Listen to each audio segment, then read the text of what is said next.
ការរំលេងជើងសក់បងប្អូនត្រូវដឹងណាបាទបន្ទាប់ពីយើងឈូសពុំលេខកន្លះរួចតើយើងគួរប្រើថ្មិញម៉ូទ័របែបណាបាទអញ្ចឹងខ្ញុំមកបញ្យល់ពុកម៉ែបងប្អូនណាបាទបន្ទាប់ពីយើងប្រើពុំលេខកន្លះរួចថ្មិញម៉ូទ័រដែលយើងត្រូវប្រើបន្ទាប់ពីពុំលេខកន្លះគឺថ្មិញម៉ូទ័របើកមុខបែបនេះថ្មិញម៉ូទ័រគេហៅថ្មិញអំបិលណាគឺយើងបើកមុខវាឲ្យអំបិលបែបនេះបាទបន្ទាប់ពីថ្មិញអំបិលរួចគឺយើងប្រើថ្មិញញឹកបាទថ្មិញញឹកបែបនេះបាទយើងមកវាចាញ់អស់មកបាទអាហ្នឹងថ្មិញញឹកអានេះថ្មិញអំបិលបាទអញ្ចឹងចំណុចដែលយើងត្រូវប្រើពេលដែលយើងឈូសពុំលេខកន្លះរួចយើងប្រើថ្មិញអំបិលនេះថ្មិញអំបិលណាបាទអញ្ចឹងយើងឈូសសក់ដល់ពេលដែលយើងឈូសរួចពេលដែលយើងត្រូវរំលេញបាទយើងត្រូវដឹងថាត្រង់ចំណុចណាយើងឈូសពុំលេខកន្លះត្រង់ចំណុចណាយើងឈូសពុំលេខ1បាទអញ្ចឹងយើងមិនមែនចេះតែរំលេញទេបងប្អូនបាទដល់ពេលដែលយើងឈូសសក់យើងត្រូវចំណាំមើលពេលដែលយើងឈូសយើងត្រូវចំណាំមើលថាយើងឈូសពុំលេខកន្លះហ្នឹងត្រឹមណាបាទឥឡូវខ្ញុំលើកឧទាហរណ៍អញ្ចឹងយើងឈូសពុំលេខកន្លះហ្នឹងត្រឹមនេះធ្វើមកបន្ទាត់កតានេះណាយើងឈូសពុំលេខកន្លះធ្វើមកបន្ទាត់កតានេះបងប្អូនណាបាទអានេះលេខកន្លះអានេះលេខ1ឥឡូវយើងឈូសពុំលេខកន្លះធ្វើបន្ទាត់កតានេះបាទអញ្ចឹងនៅពេលដែលយើងឈូសរួចយើងត្រូវរំលេញម៉ូទ័របាទអញ្ចឹងនៅយើងចំណុចដែលយើងត្រូវរំលេញគឺយើងរំលេញឲ្យទៅដល់ត្រង់ចំណុចនេះអញ្ចឹងនៅពេលដែលយើងឈូសពុំលេខកន្លះរួចចំណុចដែលយើងត្រូវធ្វើបន្តគឺយើងប្រើម៉ូទ័របែបនេះម៉ូទ័រ H7 ក៏បានម៉ូទ័រយើងឈូសពាក់ពុំនឹងឈូសក៏បាននៅពេលដែលយើងឈូសរួចយើងដោះពុំចេញយើងយកមករំលេញក៏បានយើងយកម៉ូទ័រ H7 នេះមករំលេងក៏បានបាទរំលេងបានដូចគ្នាគ្រាន់តែថាបើយើងយកម៉ូទ័រធំយកម៉ូទ័រដែលយើងឈូសសក់យើងយកមករំលេងវារៀងធ្ងន់ដៃបន្តិចវារៀងធ្ងន់ណាបើសិនជាយើងយកម៉ូទ័រ H7 បែបនេះយកមករំលេងវារៀងស្រាលវារៀងស្រួលរំលេងបាទអញ្ចឹងបន្ទាប់ពីពុំលេខកន្លះរួចយើងត្រូវប្រើម៉ូទ័ររំលេងជើងសក់បន្ថែម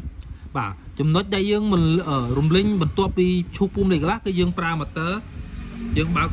កមុខថយអស់បាទថយអស់ណាវិញអំពើបែបនេះបាទអញ្ចឹងយើងរំលេងមកត្រង់ចំណុចប្រឡោះកតានេះយើងឈូសពុំលេខកន្លះបាទយើងត្រូវចាំណាត្រង់ចំណុចហ្នឹងយើងឈូសពុំលេខកន្លះយើងត្រូវចាំអញ្ចឹងបន្ទាប់ពីពុំលេខកន្លះចុះមកក្រោមយើងបើកធ្វើអំពើបែបនេះបាទយើងរំលេងមកបាទយើងបើកមករំលេងមកនេះបាទអញ្ចឹងយើងត្រូវរំលេងមកដល់ត្រង់ចំណុចប្រឡោះកតានេះពុំលេខកន្លះយើងត្រូវប្រហើបដាច់បាទមិនមែនយើងប្រហើបដល់សំណឹងបានប្រហើបទេណាយើងត្រូវប្រហើបនេះយើងមើលមុខម៉ូទ័រនេះយើងរំលេងពីក្រោមមកបាទរំលេងពីក្រោមមកចិត្តដល់នេះចំណុចពុំលេខកន្លះណាយើងរំលេងមកចិត្តដល់ត្រង់ចំណុចលេខកន្លះហ្នឹងយើងត្រូវប្រហើបម៉ូទ័របន្តិចមកនេះប្រហើបមុខម៉ូទ័រណាប្រហើបមុខម៉ូទ័របែបនេះមកបាទប្រហើបមកអញ្ចឹងភាពបណ្ដាញវានឹងបណ្ដាញមករកលេខកន្លះបែបនេះដេញមករកលេខកន្លះបែបនេះបាទអញ្ចឹងយើងត្រូវតែប្រហើបកាលណាដែលយើងអត់ប្រហើបវានឹងឃើញកលៈជាមិនខានត្រង់ចំណុចលេខកន្លះហ្នឹងបាទអញ្ចឹងយើងរំលេងមកដល់ចិត្តដល់ត្រង់ចំណុចលេខកន្លះហ្នឹងយើងប្រហើបមុខម៉ូទ័រតិចបងប្អូនត្រូវសម្លឹងមើលថ្មិញម៉ូទ័របងប្អូននេះបាទមើលយ៉ាងម៉េចឲ្យចំគោលដៅយើងចង់ប្រហើបបាទអញ្ចឹងយើងរំលេងមកចិត្តដល់ខ្សែបន្ទាត់លេខកន្លះហ្នឹងយើងប្រហើបមុខម៉ូទ័រមកបាទប្រហើបចឹងមកបាទប្រហើបមកហើយវាផុតបដិញមករកលេខកន្លះមកអញ្ចឹងទម្រង់សក់របស់បងប្អូនវានឹងមានភាពបដិញដេញមករកលេខកន្លះបាទអញ្ចឹងបន្ទាប់ពីយើងប្រើថ្មិញអំបិលនេះរួចឈូសបដិញទៅរកលេខកន្លះរួចចំណុចដែលយើងត្រូវប្រើបន្តគឺយើងប្រើថ្មិញញឹកបាទគេហៅថាបិទមុខឲ្យអស់អញ្ចឹងយើងបិទមកនេះបងប្អូនមើលណាបាទបិទមួលអស់មកបាទមួលអស់បែបនេះមកអាហ្នឹងថ្មិញញឹកណាអានេះយើងមួលថយអស់មកបើកមុខអាហ្នឹងថ្មិញអំបិលអញ្ចឹងយើងមួលថ្មិញឲ្យអស់មកបាទបិទមុខមួលអស់មកអាហ្នឹងថ្មិញញឹកបាទអញ្ចឹងនៅពេលដែលយើងរំលេញត្រង់ចំណុចនេះថ្មិញអំពើណាបងប្អូនត្រូវចំណាំណាត្រង់ចំណុចនេះថ្មិញអំពើអញ្ចឹងយើងរំលេញថ្មិញញឹកយើងរំលេញពីក្រោមនេះមកចិត្តដល់ត្រង់ចំណុចថ្មិញអំពើគឺយើងប្រហើបដូចគ្នាបាទយើងចាប់ដើមលេងមកនេះបាទលេងមកបាទយើងមើលយើងភ្នែករបស់យើងព្យាយាមពិនិត្យមើលថ្មិញម៉ូទ័ររបស់យើងណាយើងរំលេងពីក្រោមមកចិត្តដល់ត្រង់ចំណុចដែលយើងត្រូវ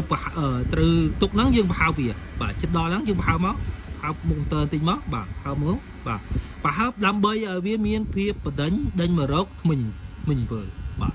យើងរំលេងបែបហ្នឹងមកបាទប្រហើបមកនេះហើយចឹងមកយើងកុំចាំឲ្យវាដល់ថ្មិញអំពើចាំយើងប្រហើបអត់ត្រូវទេយើងប្រហើបចិត្តដល់នេះចិត្តដល់បន្តិចមកចាំយើងប្រហើបមកដល់ពេលយើងប្រហើបមកបដិញដល់មកវិញវិលមកអញ្ចឹងវាមានភាពបដិញស្អាតណាបងប្អូនណា chẳng chia chấm nét đăng môi là all sầm đạp bông ổ hai video này nhom nhào chun tao đo bông ôn đại quạt chặt từ nông po nhom thua video bị ca rùm linh trực sọ bà chẳng video bạn nhóm cứ miên tập phần năng tê sầm đạp chạy chạy chun tao đo bông mai bông ôn này thay từ ngõ khnia bà ở con trai